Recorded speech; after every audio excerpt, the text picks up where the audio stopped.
नमस्कार साथियों, मेरा नाम है आर.के. सिंह और आप देख रहे हैं संस्कृति आईएएस यूट्यूब चैनल। आज हम बात करने वाले हैं एयर क्वालिटी इंडेक्स यानी जो वायु गुणवत्ता सूचकांक होता है उसी से संबंधित जो रंग संकेत जारी किए जाते हैं, जो कलर कोड जारी किए जाते हैं, उनके बारे में हम संक्षिप्त रूप से देखेंगे कि आखिर ये एयर क्वालिटी इंडेक्स से संबंधित रंग संकेत होते क्या हैं,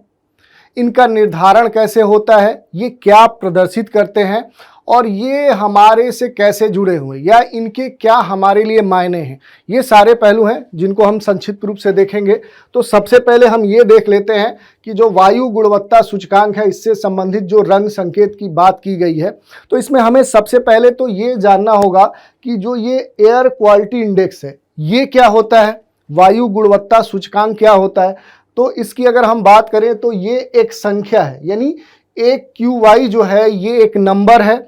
जो यह डिनोट करता है, या ये भी कह सकते हैं कि इसका जो उपयोग होता है वो जनता को यह बताने के लिए किया जाता है कि वर्तमान में वहाँ की जो वायु है, जो एयर है, वो कितना प्रदूषित हो चुकी है, या ये भी कह सकते हैं कि इसके द्वारा प्रदूषित होने का अनुमान भी लगाया जाता है। तो यही क्या है कि एयर क्वालिटी इंडेक्स है। और सामान्य तौर पे ये कहा जाता है कि जैसे जैसे एयर क्वालिटी इंडेक्स ये बढ़ता है, यानी इस संख्या का मान बढ़ता है, तो ये कहा जाता है कि मानव स्वास्थ्य पर इसके जो प्रभाव हैं या जो प्रतिकूल प्रभाव है उसकी मात्रा बढ़ने लगती है, यानी मानव स्वास्थ्य को वो अधिक प्रभावित करती है। और इसी को ध्यान में रखते हुए जो विश्व के जो विभिन्न देश है वो अपने लिए वायु गुणवत्ता सूचकांक निर्धारित किए हुए हैं, और इनके अनुसार क्या होता है कि विभिन्न मानक होते हैं जिसके आधार पर ये देश क्या करते हैं, इस प्रकार के वायु गुणवत्ता सूचकांक को निर्मित करते हैं। ठीक इसी तर्ज पे अपना देश यानी भारत ने भी क्या किया है कि अपना खुद का वायु गुणवत्ता सूचकांक यानी एयर क्वालिटी इंडेक्स निर्मित किया है। तो ये हमने देख लिया कि आखिर एयर क्वालिटी इंडेक्स होता क्या है। अब हम अगर बात करें कि जो AQI है इसका उपयोग सामान्य तौर पे कब किया जाता है या क्यों किया जाता है, तो ये क्या है कि जो सतह की या कह सकते हैं जो जमीनी स्तर के ओजोन स्तर हैं, जो ओजोन लेयर हैं, उन्हीं का वर्णन करने के लिए या उनको प्रदर्शित करने के लिए क्या है कि AQI का उपयोग किया जाता है। ये अलग बात है कि जो AQI है इसका जो उपयोग है वो मूल रूप से जो 5 प्रदूषक हैं, जो 5 पोल्यूटेंट हैं, जो प्रतिनिधित्व करते हैं किसका, प्रदूषण का, और जो मानव स्वास्थ्य के लिए खतरा पैदा करते हैं, उनका भी संबंध इस एयर क्वालिटी इंडेक्स से है। अगर हम बात करें कि वे कौन से 5 प्रदूषक हैं, तो उसमें मूल रूप से क्या है कि जो ग्राउंड लेवल की जो ओजोन होती है, जो O3 गैस होती है, वो प्रमुख है। इसी के साथ जो विभिन्न पार्टिकुलेट मैटर होते हैं, ठीक है, जिसमें क्या है कि कालिख, धूल, ये सारे शामिल किए जाते हैं, जिसको PM के द्वारा डिनोट किया जाता है। इससे संबंधित भी बहुत सारे तथ्य हैं, वो किसी अन्य एपिसोड में देखेंगे। इन गैसों के अलावा क्या है कि इसमें कार्बन मोनोऑक्साइड है, कह सकते हैं सल्फर डाइऑक्साइड है, नाइट्रोजन डाइऑक्साइड है। तो ये 5 ऐसी गैसें हैं जो मूल रूप से क्या है कि AQI का उपयोग इनके लिए किया जाता है। तो ये हमने देख लिया। इसी के साथ अगर हम ये भी बात कर ले कि जो मूल रूप से जो AQI होता है इसमें जो गणना की जाती है वो कैसे की जाती है, यानी जो रंग संकेत होते हैं इनसे संबंधित गणना कैसे निर्धारित की जाती है। तो अगर हम बात करें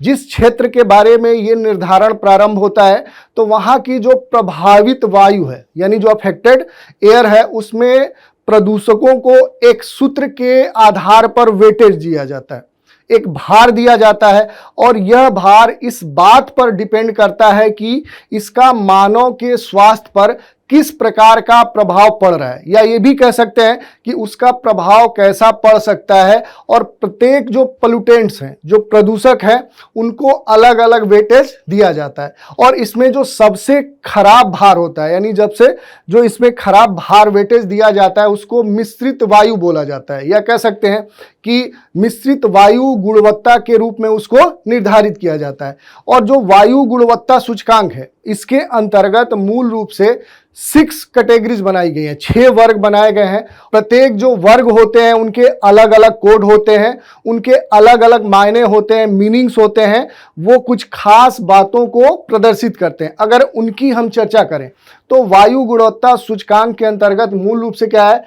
6 वर्ग बनाए गए हैं, 6 कैटेगरीज बनाई गई हैं, जिनको अलग अलग कलर के द्वारा दिखाई जाती है। जैसे अगर हम बात करें तो ग्रीन है, येलो है, ऑरेंज है, रेड है, इस तरह से क्या है कि 6 कलर्स के द्वारा इनको डिनोट किया जाता है और इन्हीं के आधार पर इनका एक कह सकते हैं न्यूमेरिकल वैल्यू भी इन्हें प्रदान की गई है और इसके आधार पर ये क्या प्रदर्शित करते हैं ये स्पष्ट होता है। अगर हम बात करें तो सबसे पहले क्या है कि आपको जैसे दिखेगा ग्रीन कलर, हरा कलर, तो इसको क्या है कि जो न्यूमेरिकल वैल्यू दी गई है वो 0 से 50 यानी 0 to 50 दी गई है। और इसमें क्या है कि बोला जाता है कि मामला ऑल इज वेल का है, या कह सकते हैं कि जो air quality is considered satisfactory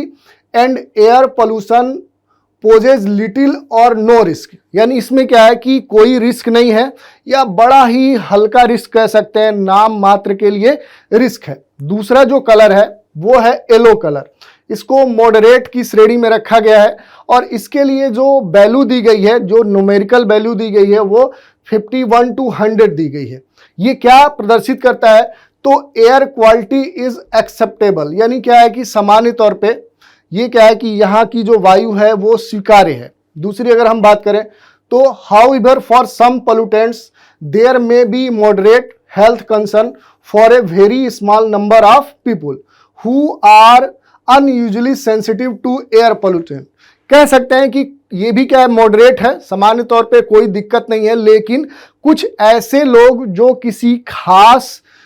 विशेष परिस्थिति के प्रति सेंसिटिव हैं, उनको क्या है कि इसमें क्या है सचेत रहने का कह सकते हैं कि ये प्रदर्शन करती है। तीसरा जो है वो है क्या है कि आपके सामने ऑरेंज कलर है, ये कहता है अनहेल्दी फॉर सेंसिटिव ग्रुप्स, और इसमें जो मान दिए गए हैं, जो न्यूमेरिकल वैल्यू दी जाती है वो है 101 to 150 और ये क्या डिनोट करता है, मेंबर ऑफ सेंसिटिव ग्रुप्स में एक्सपीरियंस हेल्थ इफेक्ट, यानी क्या है कि जो सेंसिटिव लोग हैं,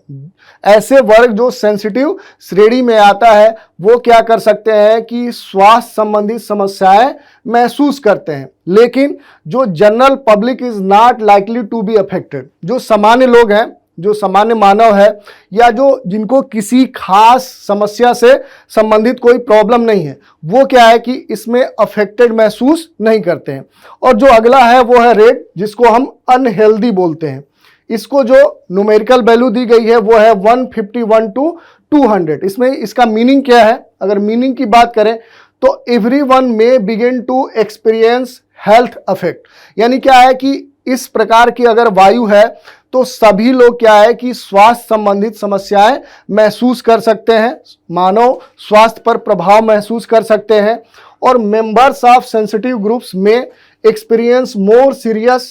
कह सकते हैं कि हेल्थ इफेक्ट, यानी कहने का मतलब क्या है कि जो सेंसिटिव ग्रुप के लोग हैं वो क्या है कि सामान्य लोगों की अपेक्षा स्वास्थ्य पर प्रतिकूल प्रभाव अधिक महसूस कर सकते हैं। जो अगली श्रेणी है उसको वेरी अनहेल्दी के अंतर्गत रखा गया है, जिसके लिए जो न्यूमेरिकल वैल्यू दी गई है वो है 201 to 300। और अगर हम इस कलर कोड के मीनिंग की बात करें तो ये कहता है health warning of the emergency condition, यानी ये क्या है कि स्वास्थ्य के लिए इमरजेंसी स्थिति को प्रदर्शित करता है। इसी के साथ the entire population is more likely to be affected, यानी ये कह रहा है कि पूरा जो जनसंख्या है, या कह सकते हैं कि यहाँ के जो आम लोग हैं वो क्या हो सकते हैं कि वो उनका स्वास्थ्य प्रभावित हो सकता है। और जो अगला कैटेगरी बनाया गया है वो क्या है, हैजार्ड्स के अंतर्गत बनाया गया है। इसमें क्या है कि 300 to 500 की न्यूमेरिकल वैल्यू दी जाती है। इसमें क्या है कि हेल्थ के लिए अलर्ट घोषित किया जाता है, एवरीवन में experience more serious health effect, यानी ये कहा जाता है कि अगर इस प्रकार की वायु